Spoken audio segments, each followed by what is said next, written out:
Okay. Okay. Welcome everyone to a lovely magical spiritual hour. Today we've got the lovely Liz Culvert and she's going to be talking to us today. So I'm going to hand over to Liz to take us through her interesting webinar. Oh, thank you, Catherine. Thank you.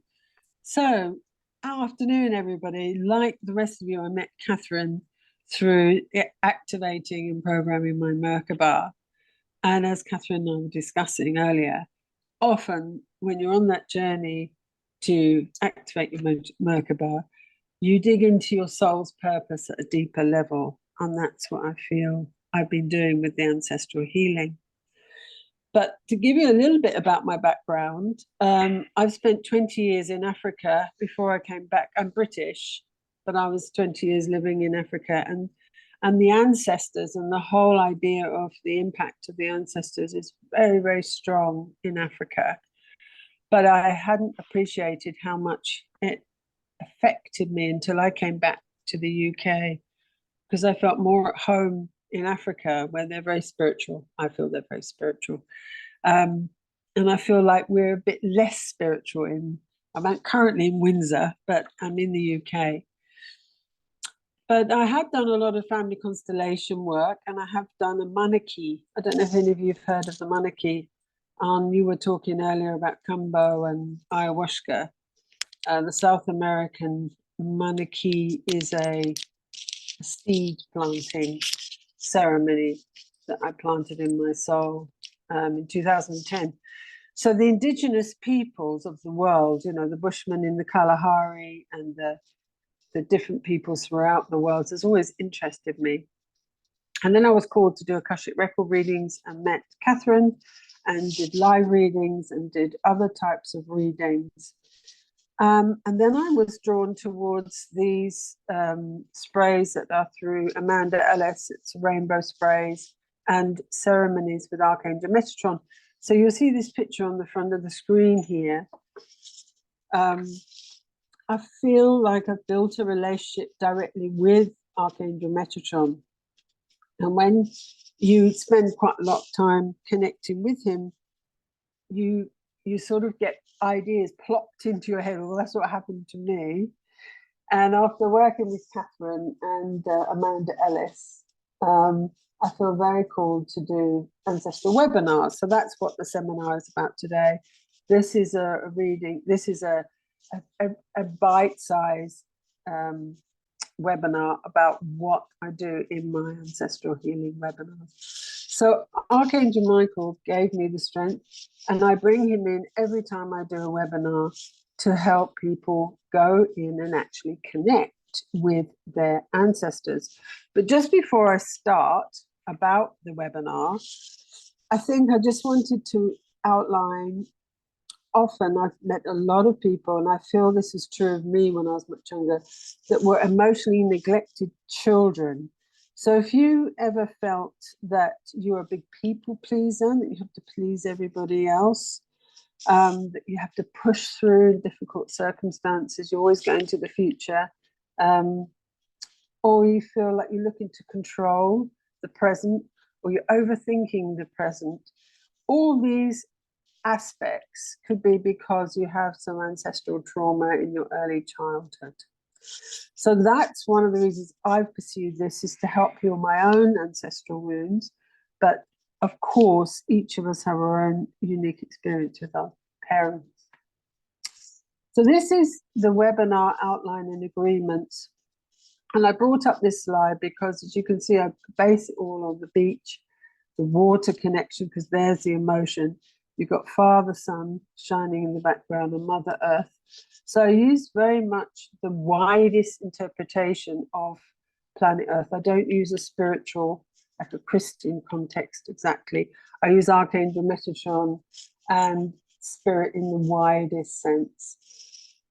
It's 6 sessions, and the first 30 minutes is straight teaching, coming from my life experience and from my reading and from other practitioners, to stimulate people's digging really into their ancestors and seeing the patterns and the pathology there. So it's quite a lot of digging has to be done. And then the next 30 minutes is purely meditation, where we visit the ancestral halls. And that's been absolutely fascinating, because we're doing 6 evenings. You go on a journey, and each time you go deeper and further into your ancestral halls to meet your ancestors. And then the last 30 minutes is questions and discussion time. And that format works really, really well, because we have it in the evenings. And often, as Catherine would know, because she runs lots of webinars, you know, the first 30 minutes, people settling in and getting their head around it. And then the next 30 minutes, it's very peaceful and still. And the last 30 minutes allows people just to really get their questions answered. In many ways, ancestral work is powerfully done on a one-to-one, but this webinar is a powerful introduction. It's not going to go incredibly deeply on a one-to-one basis, because it is a group.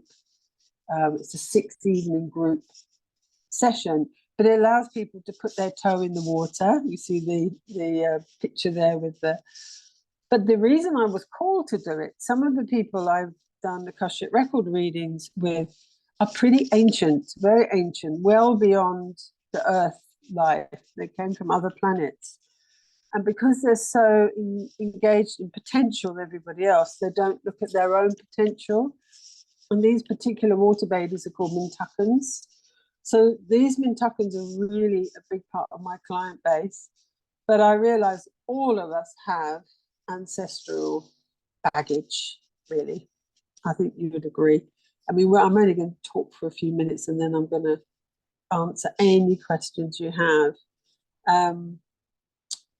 I put everybody onto WhatsApp so that I can send daily card readings. I didn't bring my cards with me today, but Amanda Ellis, who's put together these sprays, has 2 decks. So she's given me permission to use her decks, which are very much about living life in a Christ consciousness, awareness, with compassion and love. And so the daily reading also keeps people present to their ancestors. And all sessions are recorded like we're doing today, so that if somebody's missed a session. But I also buddy people up, so there's a bit of a connection, a closer connection. What I've realized with doing this sort of healing is we really do need people with us when we're healing. And actually, to do everything on remote isn't really that healthy. It's much nicer if we can actually be together. Even if we can't be together, we can be together in real time. So one of the first steps with ancestral healing is to create an altar, which I recommend you don't put in your bedroom, because it's a discharge spot. It's a place where you can put questions, write them out, and leave them on your altar for your ancestors. You can put photos there. We've asked people here, found I'll come on to the symbols. We've asked people to look for symbols that they feel resonate with their family. So it's a bit Merkabah-ish, really. There's lots of different aspects and views of this. There isn't a one size fits all at all. And although there aren't many pictures there with photographs, we have had more altars with photographs. We always have the candle, because that represents fire, and we ask people to put water there because of the Mintuckan connection, to connect to the emotions and to earth. But it's really anything that resonates. And then every day people make a prayer and light the candle and ask their ancestors for help. So it's about ritual, which I'm sure you can recognize here. So ritual is an obvious first point. So there isn't a right or wrong way of doing it. Everybody can do it their own way. But after the first session, I really get people drawing into their own family tree, which most people think about, but they don't actually sit down with a pen and paper and start it and really look at the patterns. So this is how we're doing it with twins and sons and daughters. And there's a lot of unknowns often, so people don't even start. But when we actually dig in, I realized for myself, my grandfather was 79 when he married a 31-year-old. So that marriage, that lady became in our family tree. My great-grandmother had 3 or 4 miscarriages that weren't recorded anywhere, so we put those on the family tree. And it's really important that everybody is remembered because they're all part of your family tree. So this does take at least 6 weeks to get your head around, because most people have been shown some aspects or might have some clue of their family tree. But when you actually engage in this and then you go into your ancestral halls, the two together really show that your ancestors, that you're serious about this. And that allows for remarkable things to happen in your meditations. So that's always, every time we have a meditation, something new will open up for people, and we'll discuss it later. So this is a card from Amanda Ellis's deck, Metatron deck. And you see at the front that the lady is pregnant, and then behind her is the father, and then you've got the grandparents. But of course, when you go up to the higher realms, if you go to 10 generations, it's more than 1,000 people are in your family tree if you go back 10 layers. So we also encourage people to go to their ancient ancestors, to not just think about the immediate nuclear family, because they are still not that far away. That's what makes this work so interesting. And I think when you ask them to come to you, I feel they're compelled to do so. And this connection, you can see in the line there, appreciation and healing. When you can appreciate the troubles they went through, they can send you goodwill and good vibes, good feelings, good healing, however you want to call it. And I think you feel very supported. So understanding the impact of intergenerational stories is quite remarkable, because I was a widow when I was 48, and I sort of realized my grandmother was a widow at 59, but her mother was a widow at 28.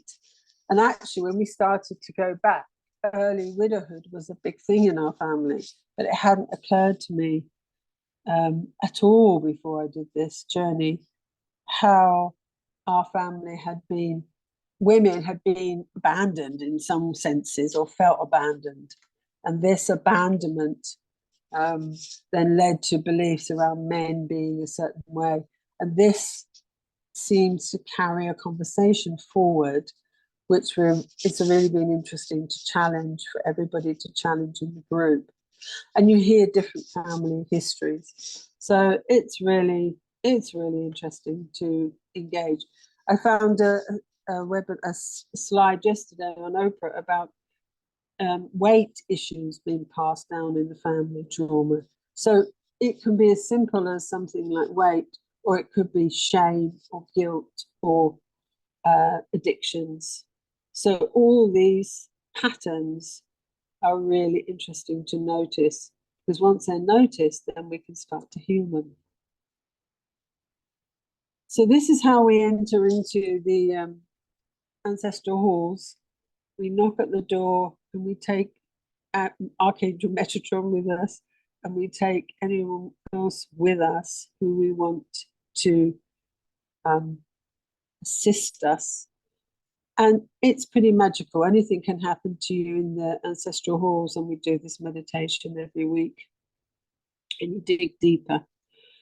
And this is a very powerful statement. Nothing is gained without the sacrifice of the old.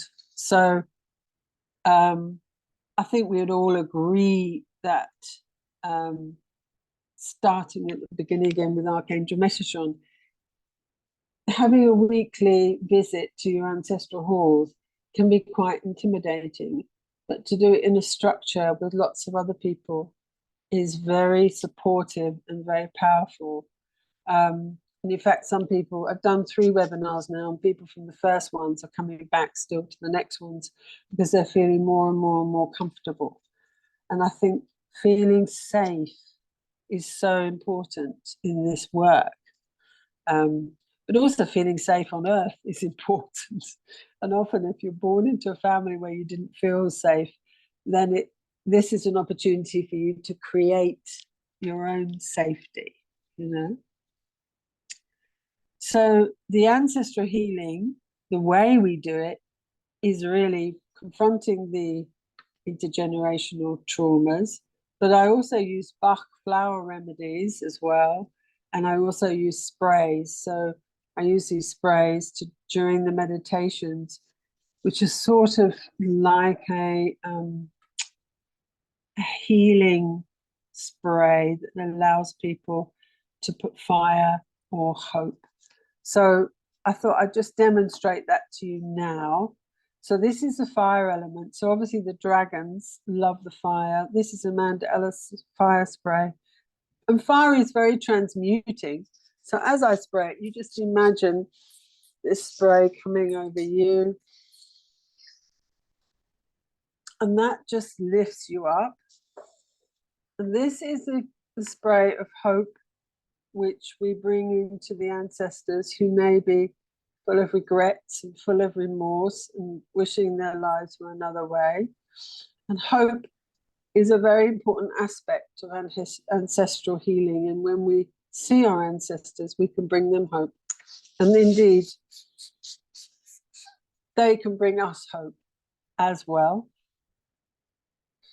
And then there's the Rainbow Bridge, which is about connecting us with our ancestors so we feel we have that direct DNA umbilical cord connection. So I'll just spray that so you can feel that sense of connection. And one of my favorite sprays with Amanda Ellis, you'd like this, Catherine, is the Magenta Bridge. It's about creating heaven on earth. So it's very Akashic Records. It's very, you can see how much I've used it. It's very much about, I read my morning prayer every morning and I spray this every morning because I think that prayer had a profound impact on me about creating heaven on earth. And Archangel Metatron, and that's my mission in my work, is to create heaven on earth. So the magenta is a very important part of that. And the rose, which is the inner child, which is opening up a space in your heart for your inner child who's often so vulnerable and so scared. So very nice sprays for ancestral healing work and working with clients. And I did do Amanda Ellis's Metatron healing level 1 and level 2. And that's, I think, prompted me to do the Ancestral Healing Webinar, you know, in a deeper sense. So I am open to questions. You can stop the sharing if you like now, if you like. Thank you, Liz. That was amazing. Thank you for showing us that and sharing those insights with us. You can stop sharing. Yep, you've done that. I've encouraged people to write in the chat any questions, and straight away I just wanted to double check the name of the sprays. Did you say they're Amanda Ellis? Amanda Ellis. It's called Angelic Celestial Colors. I can send you the link. Yeah, if you pop it on your WhatsApp. Yeah, put it on the WhatsApp so that I attach it to this video, and also if you can pop it in the in the chat section, then everyone can have access to that. And she has all these 15 years she's been making these sprays, so I'll drop that in to you. Oh, fantastic! Thank you. So like fun. They certainly evoke a special healing power, and I've used them with people in Africa, and I'm amazed how they just say, oh my God, I feel so much better after you made those sprays. So they do go through the Zoom screen, which is, you know, That's excellent. it was a bit of a stretch for me to get that, but they do. That's good. I wanted to ask you something. You were talking, and I don't know if it was a bad connection or what happened, but you mentioned the water babies, and then you called them another name as well, and I couldn't quite what that was. So when I did my Akashic records with this American lady, when we looked at the planet of origin, many of the people I met were Mintakans. It's Mint, Mint, Aken. I don't know if you're a Mintakan, Catherine. We'll be surprised if you are. But often they love water, but they love blue water. They don't like dark water. So don't give them anything like in England. Give them something in the Greece or Mediterranean. They're really into potential, but they often forget their own potential. You know, they help everybody up with theirs. And they often look at women, tend to look at men with, oh my God, he can go to all these places, but they don't look at where he is right now, because a lot of people don't step into their potential. They like being upheld by people, but they don't do the work. Ah, okay. So Mintakans can get quite bogged down with people with a lot of potential who don't show up and actually do the work. Okay. So it can be quite hard for them to be on Earth, because Mintaka was a completely utopian society. No one could make conscious negative choices. So you come to Earth, where there's not only do they make them, it's everywhere. And so it's incredibly tough experience to be incarnated for Mintaka, but it got blown up. I think I'm from Maldek, so I think I blew them up. I think that's the link. I wouldn't tell everybody that. But that's where I think I run in to rescue these gorgeous people who are just naive. People would say they're naive, but they're actually coming from a very ancient and very special place. And when they realize this isn't their Earth, these aren't their people, they don't have to belong to that. They need to find some Mintakan friends that they love. That's all. Then they're feeling a lot happier about being stuck here.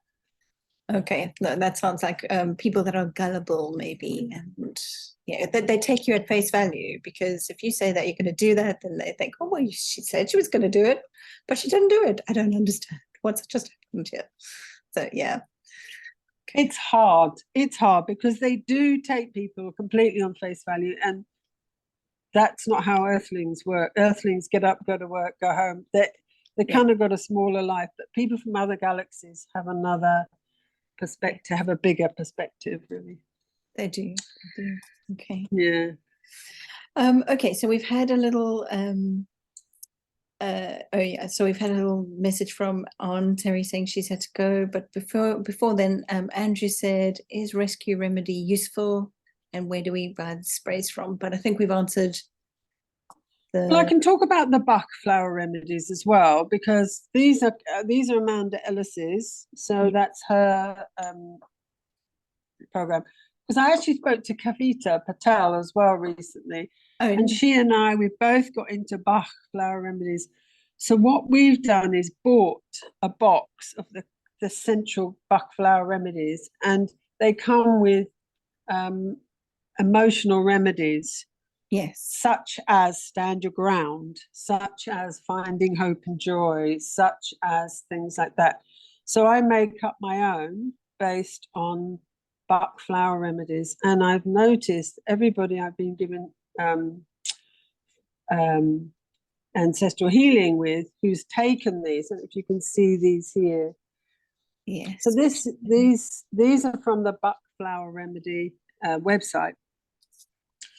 And that has helped heal the emotions, because so much of the ancestral healing is emotional wounding. It is. And it needs very gentle coddling. Doesn't need a big fire answer. It just needs a little bit of flower essence. So I'm quite enrolled to do the flower essence studies and maybe grow my own flowers and make my own essences for healing ancestral wounding. So, yeah. So Andrew, did that answer your question? Yeah, is the rescue remedy, I know it's a commercial thing. What's your opinion on that? Well, he's still, it's all been created by Bach, a Mr. Bach, who's now dead, but it's perfect. You know, I definitely think it's a very gentle, very easy way. Carry it in your handbag or on your person. You can use it every day, and it certainly helps remove stress and helps with the emotions. With the rest of his remedies, there's 32. 7 or 8 can be put together in one bottle. So this one is one I put together, Know Your Own Mind. You see that? Know Your Own Mind. Of course, it's reversed, but it's Know Your Own Mind. And then I take it 4 times a day for 21 days. And 21 days seems to be the time that it takes to percolate. So Bach flower remedies are great. And there's lots of Australian versions Indigenous people use. There's South American versions, there's Indian versions. So I'd highly recommend them, highly recommend them. But you've got to resonate for it yourself. Do you know what I mean? If you're taking them and it's working for you, if it's not working, then leave it. No. But I found it interesting that you mentioned that you did some Cambo and ayahuasca, because I'm going to visit Argentina to spend a week with indigenous peoples of the Andes, and we're going to look purely at ancestral healing a la the indigenous peoples, and I'm going to try and create a bridge between their ideas and our ideas so that we can use their wisdom and knowledge. So if you want to come to Argentina, it's on my website. Will you take the medicine while you're doing this? Will you be part of the ceremony? I've done the medicine many years ago in South Africa. I haven't done Cambo, but I've done ayahuasca and I've done that. And I feel I want to just go to the ancestral healing. That's not necessary for myself. But it's the first time I'm visiting the indigenous peoples, and I'm going to listen to what they say, because they've been doing it for years and years. We're getting a moonlight ride in the full moon on the back of horseback in the Andes. So we're going to get the whole experience of being with the indigenous peoples. And I'll just get into their world and trust them. I've already had a few Zoom calls with them. And we're only going with 9 people. So we're taking people from the West. And they think it's time to open those doors and have Western healers go and join them. Take back what you want to use for your own practice or for your own clients. So it's very much a collaboration. You know, we're working with them. So there's a guy in Brighton who does Alan. In fact, we call him Alan Cambo. He's put us on to a lot of people that want to come to Argentina too. So we'll create some alchemy, and the South American indigenous people want to show us Machu Picchu and other aspects of their culture. So we want to explore. It's not a cheap trip. It's quite expensive, but from the point of view of connecting, I think it's going to be really interesting, because it's a long-term idea, you know, that we go back a few times. So the people that go with you, you'll be a facilitator, but the people that go will be taking the medicine and they'll be getting effects from yourself and also the medicine. Well, I'm taking any healer from England wants to go. So I'm not facilitating. The indigenous people over there are facilitating. And if they want a one-on-one with them with medicine, then they can have it. That's up to them. So we're there for a week, and we're looking at ancestral healing, the West and the East, and that's why I'm going. Everyone can have their own agenda. Do you know what I mean? You can go there for your own healing and healing your own emotional wounds. They've already done quite a lot of remote work with kinesiology on us about the connection, you know, and how to heal emotional wounds. So they're also thinking about how they can bring all their knowledge and give it to us so we can bring it back. So it's a sharing. Very special. Yeah. So that would be in February next year. 2 weeks, Buenos Aires, and then the Andes. And then we hope to come back with more offerings on the webinar, so we can have an advanced webinar on ancestral healing for everyone who's finished, who's done the basics. Because I think it is a journey, healing with your ancestors. I don't think it's one-stop shop. You know, everybody has a different relationship with their ancestral Yes. halls. Yeah. Yes, and I have to just say, put my hand up and say, every time I've done any healing with my ancestors, they give me this little high five, thank you, because whatever healing they do, I do, kind of ripples back into them, and they somehow they are healed as well. It's really quite phenomenal to get these high fives from them to say, you know, thank Absolutely, you. it's like a domino effect. Yeah, So yeah. you send it back, and they send it forward. Yeah, yeah.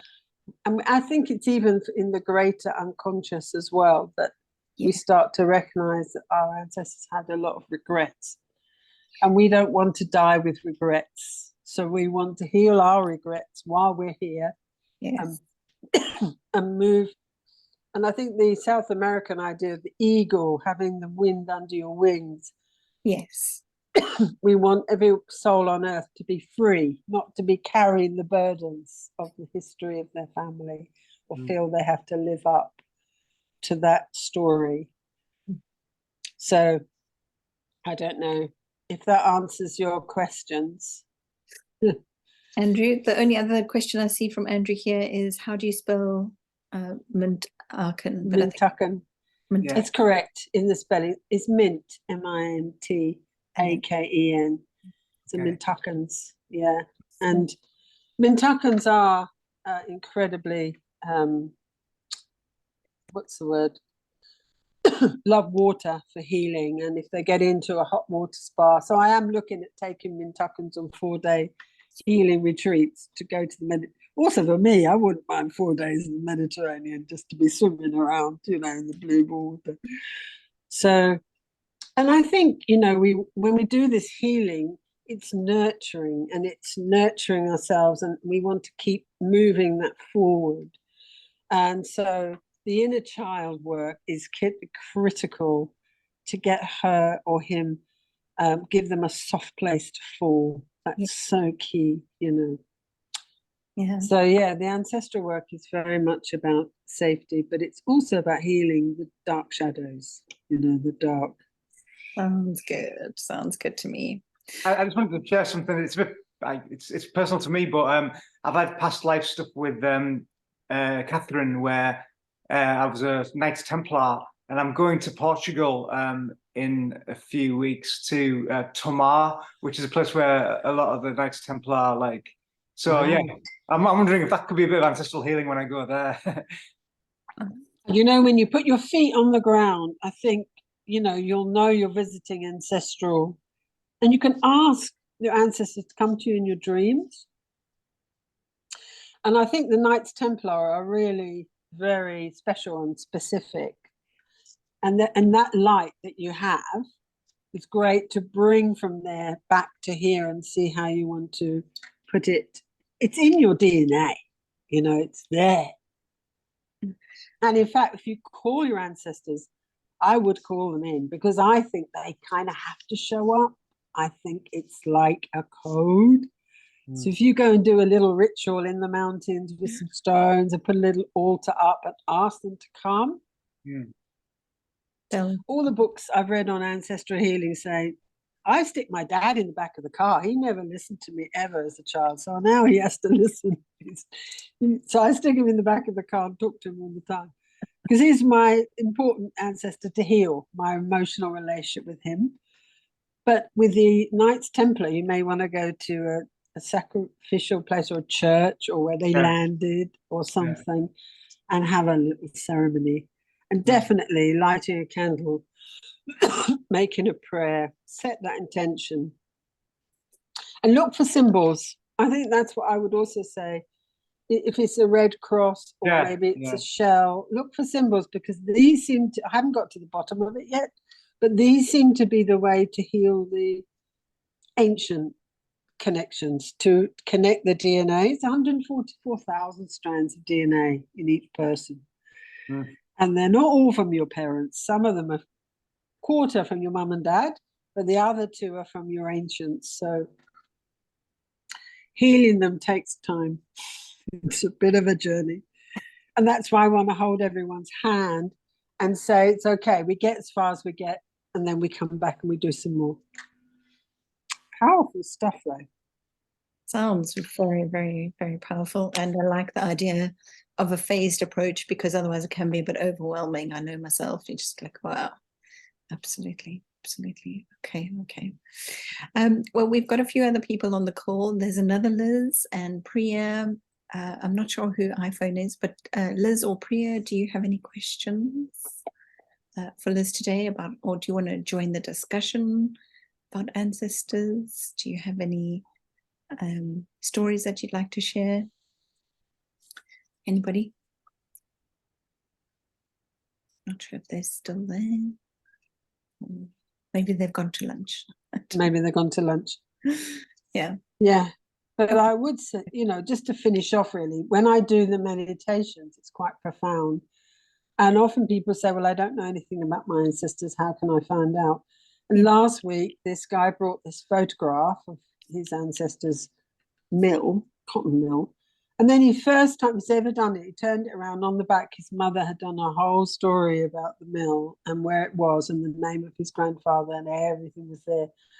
So when you say, it's setting that intention, Catherine, if you say, I want to heal my ancestors, or I want to heal with my ancestors, things start to appear and drop in, and suddenly you get emails from strangers and information appears, and suddenly an old aunt appears and she remembers meeting so-and-so, and it all, and that story starts to come alive. And there's nothing really more interesting than your own story, really, at the end, is there?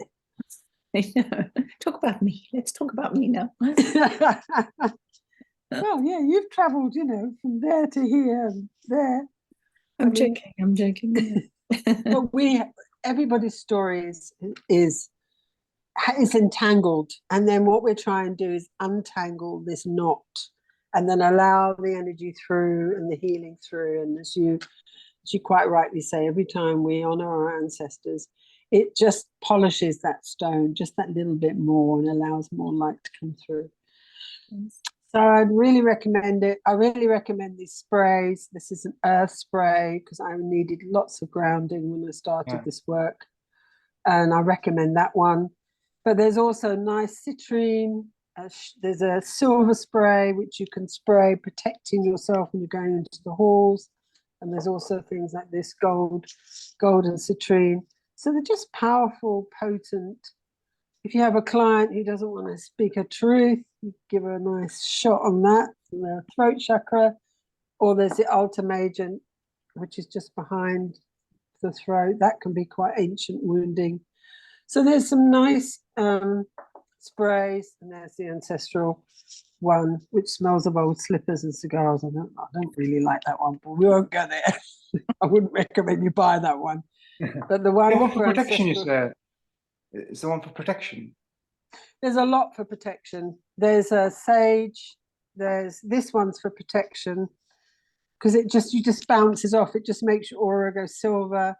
This one makes you go gold. So they've got a lot for protection. They've got sage. They've got white light. They've got quite a lot for protection, and it's great. Particularly before you go into a party or you go into somewhere like a plane. Or there's coronavirus, and there's even Archangel Metatron spray, which is an upgrade.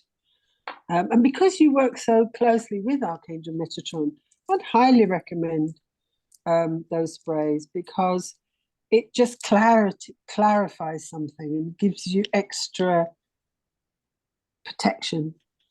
It really is invocative. Good word there, Catherine. Big word. Invocative. Yeah. It invokes him and protects you. Absolutely. So don't underestimate the sprays. If I was with you, Catherine, I'd give you that. That would definitely be your one, the magenta. Yes. Bringing heaven to earth, which we're all intended to do in different ways, aren't we? You know. Absolutely. No, I agree. I agree. Absolutely. And just on Andrew's note, in terms of protection, I find a multi-pronged approach is good. So bring in the energy of it, you know, black obsidian, or the crystals today. Arn was mentioning a crystal for you. What did Arn say? Sorry, I can't remember, but I'll go back and check.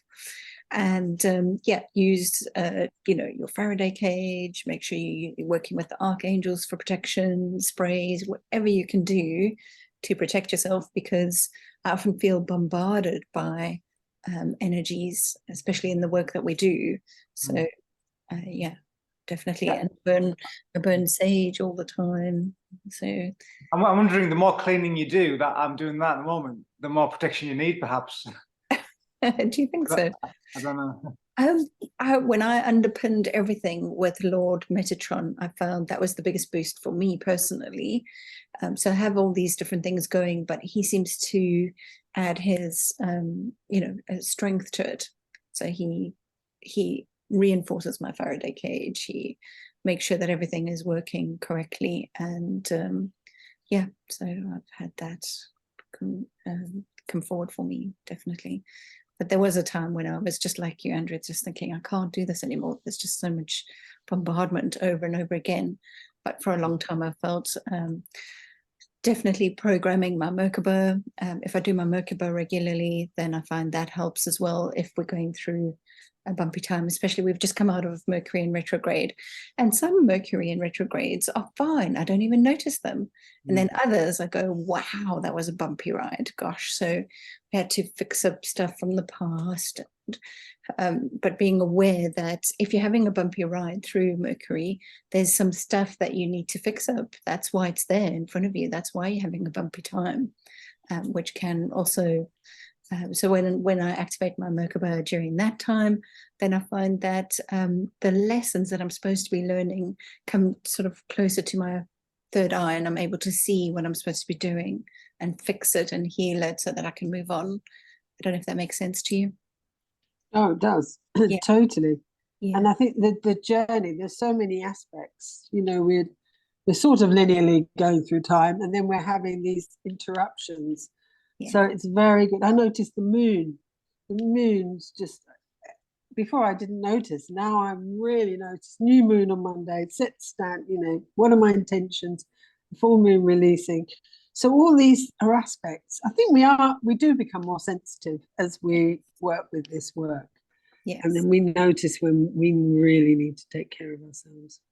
Absolutely. Can I just ask something else about the seminar, the things that you do on a practical level? Is it like what days of the week and stuff do you do them, and people just join, or? So it's 6 o'clock on a Wednesday at the moment. The next webinar starts on the 24th of October, which is a Tuesday. So that's 6 o'clock till 7:30 in the evening. Seems to be a good time for everybody. They're home from work, and it's before, you know, before they get too tired. But I will be doing recordings next year and selling a package, you know, of 6 that you can take yourself through. At the moment, I'm just very, very keen to hold people's hand and answer their questions as they're going through. Yeah. Because I feel like I'm still evolving the methodology, and I like to go very deep into your relationship with your parents. So it's £99. Next year we're going to make it £199, but we're still in evolvement time. So after I come back from Argentina, it'll be more expensive. So, and it's an hour and a half for 6 weeks, and then plus the daily prayers and the daily readings. And then That starts if you want 24th of October for 6 weeks.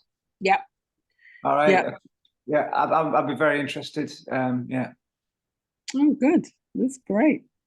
Brilliant. Will it be lovely to have anyone that sees this on board? And then I've got a website, heartcenteredcoaching.co.uk, where the ancestral healing, you could sign up today or register there, and then we'll send you an invoice nearer the time. So you can certainly put your stake in the ground, and then you can start on that Tuesday. That's going to be a Tuesday for 6 weeks. We'll just finish at the end of November.